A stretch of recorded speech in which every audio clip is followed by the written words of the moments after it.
The rotor blades snap like dry twigs against the canyon walls. The helicopter spirals down into the Supai region of Arizona, slamming into the earth with catastrophic force. In a standard crash like this, the human body is subjected to rapid deceleration forces exceeding 50 Gs. For an ordinary person, like the game's protagonist, Blake Langermann, survival is a matter of pure luck or plot armor. At 50 Gs, the aorta can detach from the heart, and the brain smashes against the interior of the skull, causing fatal hemorrhaging. But Bruce Wayne isn't wearing plot armor. He's wearing the Arkham version 8.03 Batsuit. As the dust settles, the suit's tri-weave titanium plating and liquid armor underlay have absorbed the bulk of the kinetic energy. The impact that should have turned a human ribcage into shrapnel is dispersed across the suit's rigid exoskeleton. Batman doesn't groan. He calculates. He checks his diagnostics. Systems are green, but there's a problem.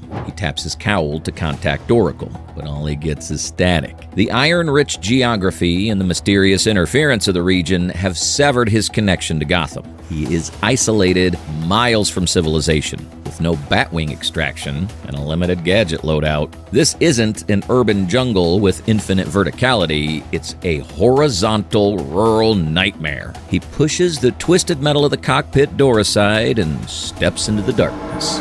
Phase 1. The Cornfields and the Cult.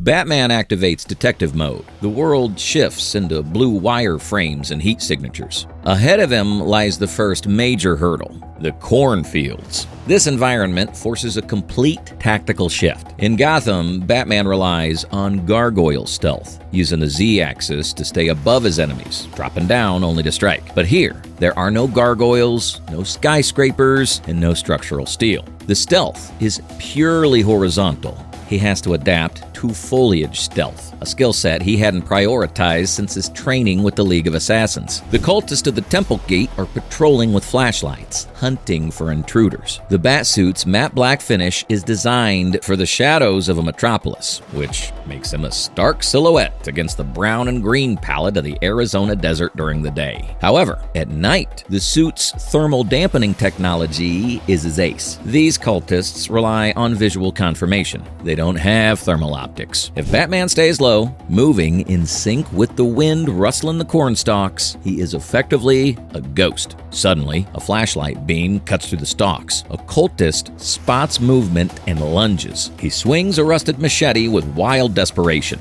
Let's break down the physics of this encounter. An average human male swinging a 1 kilogram machete generates about 112 joules of kinetic energy upon impact. For a normal person, that's a severed limb. For the Batsuit, which is rated to stop 7.62mm ballistic rounds carrying over 2,000 joules of energy, a machete swing is mathematically insignificant. The blade bounces off the chest plate without even scratching the paint. Batman counters immediately. A precise strike to the ulnar nerve creates a compound fracture. The threat is neutralized non-lethally in 0.4 seconds. But then, the stakes escalate. Emerging from the fog is Marta, the cult's primary enforcer. Standing nearly 7 feet tall and dragging a crude, heavy pickaxe, she represents a different class of threat. In Outlast 2, she kills Blake with a single strike. Against Batman, she's the rural equivalent of a Bane or Killer Croc encounter. When she swings that pickaxe, she is generating massive torque.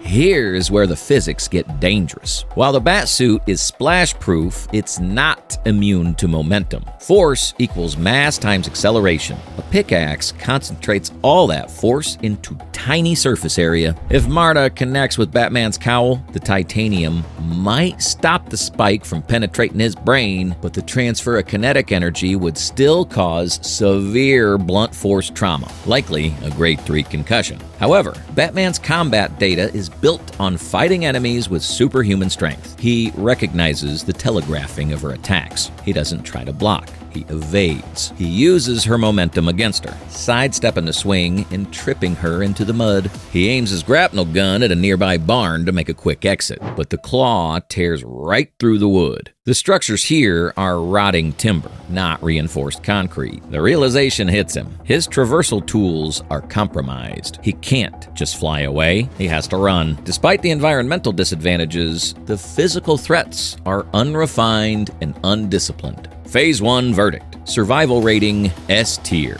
The physical danger is minimal for someone of his caliber, but the environment's already forcing him to rewrite his playbook. Phase 2. The sickness and the Scalled.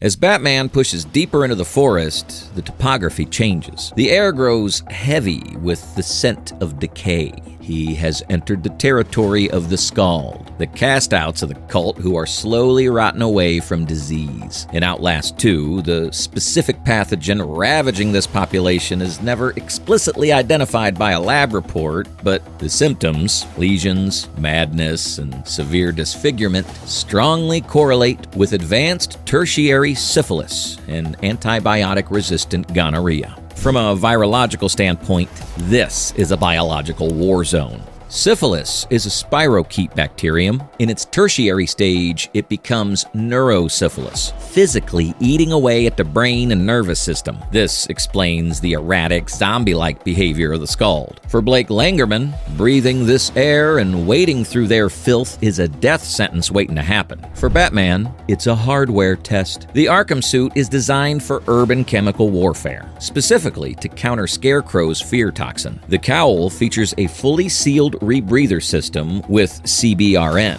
chemical, biological, radiological, nuclear filtration. As soon as his sensors detect a high concentration of airborne particulates and bacterial density, the cowl automatically seals. He isn't breathing the forest air anymore. He's scrubbing it. This effectively neutralizes the airborne transmission vector. However, the threat isn't just what you breathe, it's what you touch. Let's look at the combat mechanics here. A group of Scalled emerges from the mud. They aren't coordinated like cultists, they are feral. Batman engages. He lands a bone-shattering strike to a Scald's knee.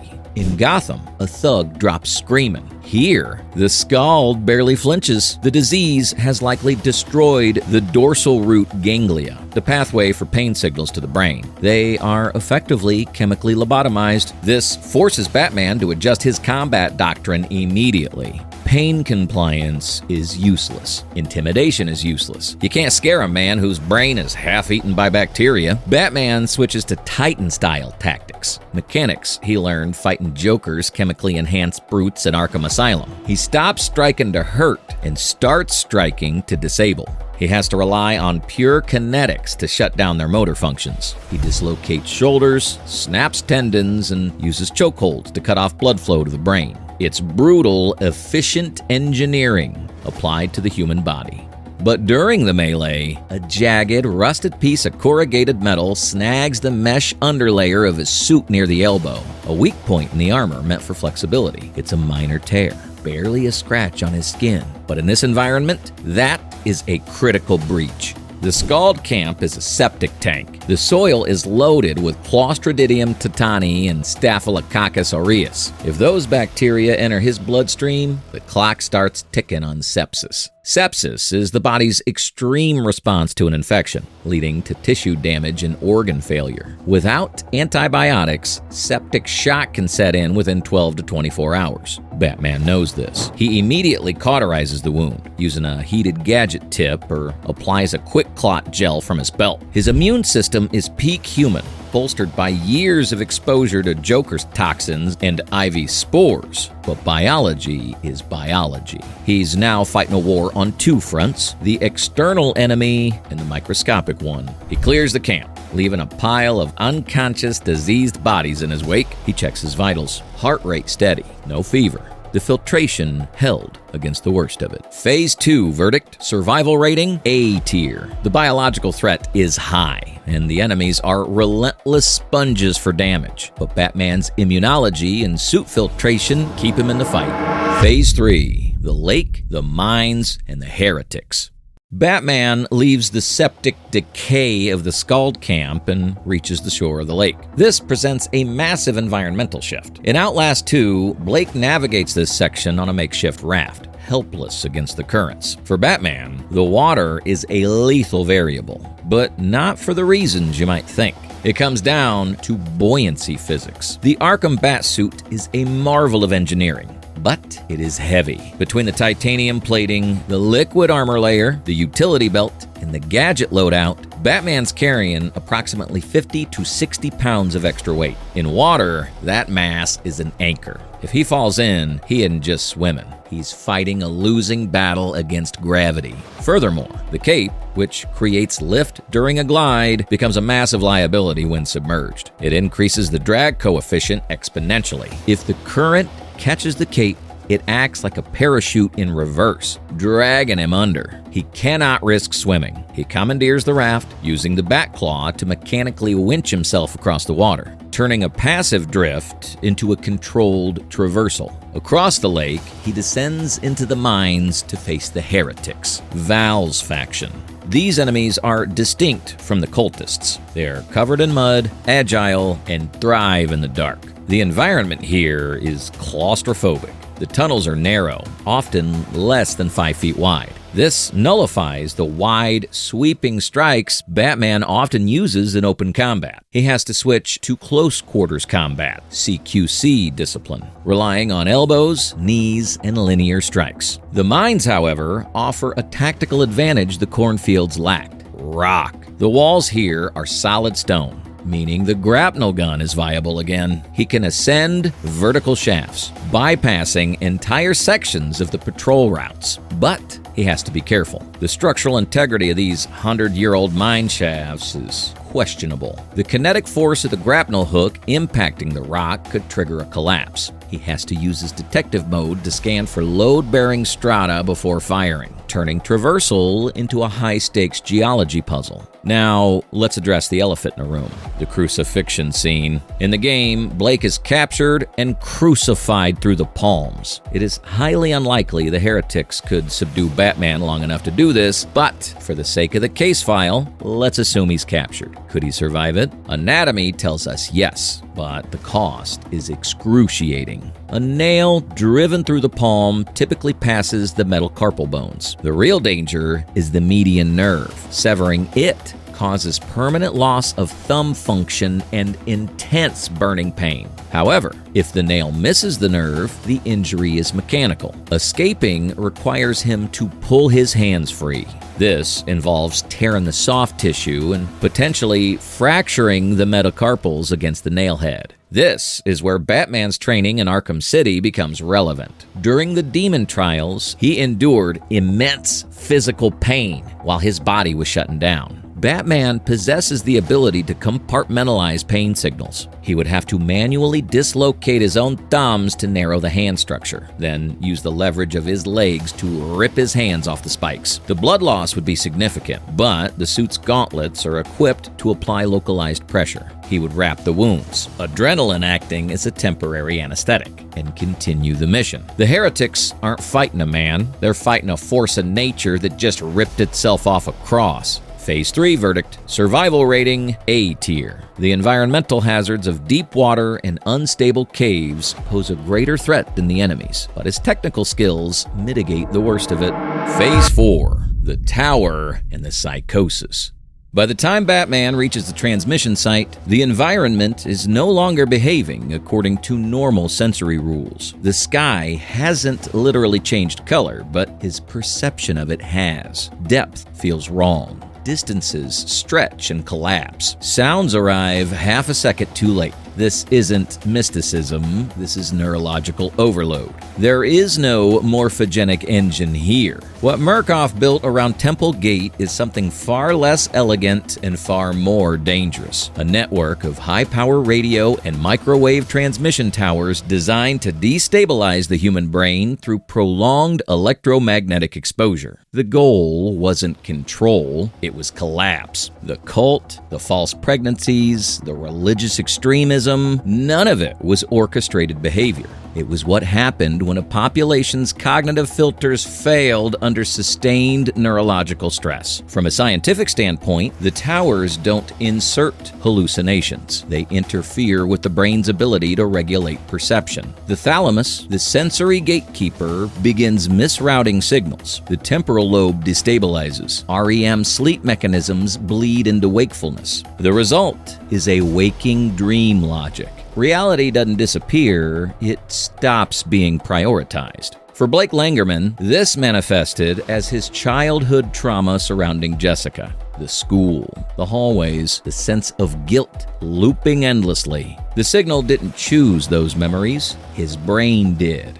Batman's mind is no different. As he advances toward the tower, his suit telemetry begins to flag subtle but escalating failures. Reaction time degrading. Elevated cortisol, involuntary memory recall, his heart rate steady, but his cognitive load is climbing toward dangerous thresholds. He understands what's happening immediately. This is not fear toxin, this is not chemical. This is physics attacking biology. And here's the critical problem. Willpower does not stop neurons from misfiring. Batman has survived Scarecrow, Joker toxins, and psychological warfare before, but those threats had vectors you could counter, filters you could engage, antidotes you could synthesize. Radio frequency exposure doesn't care about discipline or training. You cannot focus your way out of disrupted neural signaling any more than you can outthink hypoxia. The hallucinations begin fragmentary, not cinematic. A gunshot echo with no source. Pearls scattering across dirt that isn't there. A voice in his cowl calling his name. Oracle's voice, but the comms are dead. His detective mode starts to betray him. Heat signatures appear where nothing stands. Spatial mapping jitters. This matches Outlast 2 canon precisely. Victims near towers don't see clear visions. They experience cognitive overlap. Memory, imagination, and sensory input bleeding into each other without hierarchy. Batman adapts the only way that works. He stops trusting perception and starts trusting instrumentation. Every threat must be confirmed by multiple sensors: thermal, acoustic, mass displacement. If the suit doesn't corroborate what his eyes report, he ignores it. This doesn't end the hallucinations, it prevents them from dictating his actions. Blake couldn't do this because he didn't know he was under attack. Batman does. Reaching the base of the transmission tower, the truth becomes unavoidable. There is no final confrontation waiting above. No revelation, no meaning. The tower isn't symbolic. It's industrial, a generator, a signal array, a corporate experiment running unattended in the desert. Destroying it won't heal anyone. It'll only stop things from getting worse. Batman plants explosive gel along the generator housing in signal relays. His hands are steady, but his mind is under siege. Auditory hallucinations spike. Visual distortion intensifies. His reaction times are delayed just enough to be dangerous. This is the same stage Blake reaches at the end of the game. Not clarity, but exhaustion. When the charges detonate, the transmission cuts out. There is no instant recovery. The hallucinations don't vanish like a switch being flipped. They recede unevenly. Residual distortions linger. His brain chemistry has been altered. Neural pathways overstimulated for hours don't simply reset. Just like Blake remains psychologically shattered after the signal ends, Batman does not snap back. What changes is escalation. The attack stop. Batman drops to one knee. Not defeated, but overloaded. His suit registers neurological activity, slowly stabilizing over minutes, not seconds. The damage is contained, not erased. This is the final truth of Templegate. Murkoff didn't need to kill anyone. They just needed to leave him alive afterward. Phase 4 verdict. Survival rating B tier. This is the only phase Batman cannot dominate. His armor is irrelevant. His strength is irrelevant. His mind is the battlefield. And the tower fights using physics, not psychology. He survives because he recognizes the threat early enough to limit exposure, not because he's immune. The cult is neutralized. The signal is silenced. But the neurological cost remains. Recovery will take time, isolation, and medical intervention. Templegate wasn't a test of strength. It was a test of how much of yourself you can lose and still keep moving. The case file closed.